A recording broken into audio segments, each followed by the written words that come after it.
સમાચાર દિલ્હીથી મળી રહ્યા છે। વડાપ્રધાન નરેન્દ્ર મોદી ઘાનાના પ્રવાસ માટે રવાના થઈ ગયા।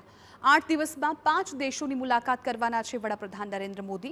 11 વર્ષમાં પીએમ મોદીની સૌથી લાંબી આ રાજકીય યાત્રા હશે।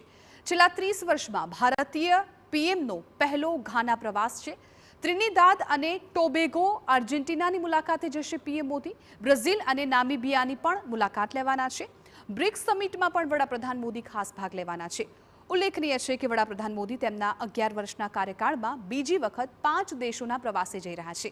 આ પહેલા તેમણે વર્ષ 2016માં 5 દેશોનો પ્રવાસ કર્યો હતો, જેમાં અમેરિકા, સ્વિટ્ઝરલેન્ડ, અફઘાનિસ્તાન, મેક્સિકો અને કતાર સામેલ હતું। આ વખતે વડાપ્રધાન મોદીએ ઘાનાથી તેમનો પ્રવાસ છે એ શરૂ કર્યો છે।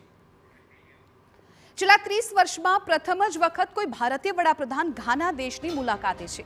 2 અને 3 જુલાઈએ પીએમ મોદી ઘાનાના રાષ્ટ્રપતિ સાથે મુલાકાત કરવાના છે। બંને દેશો વચ્ચે રાજકીય અને આર્થિક સંબંધો પર ચર્ચા થશે।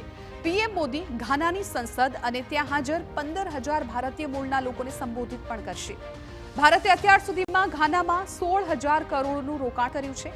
બંને દેશો વચ્ચે લગભગ 24,000 કરોડ રૂપિયાનો વેપાર છે। ઘાના બાદ વડાપ્રધાન મોદી ત્રિનિદાદ અને ટોબેગોની પણ મુલાકાત લેવાના છે। 25 વર્ષ બાદ કોઈ ભારતીય વડાપ્રધાન ત્રિનિદાદ પ્રવાસે જશે। બંને દેશો વચ્ચે દ્વિપક્ષીય ચર્ચા બાદ પીએમ મોદી આર્જેન્ટિનાની પણ મુલાકાત લેવાના છે। 5 થી 8 જુલાઈ દરમિયાન પીએમ મોદી બ્રિક્સ સમિટમાં ભાગ લેશે અને ત્યારબાદ નામીબિયાની મુલાકાતે પણ જશે।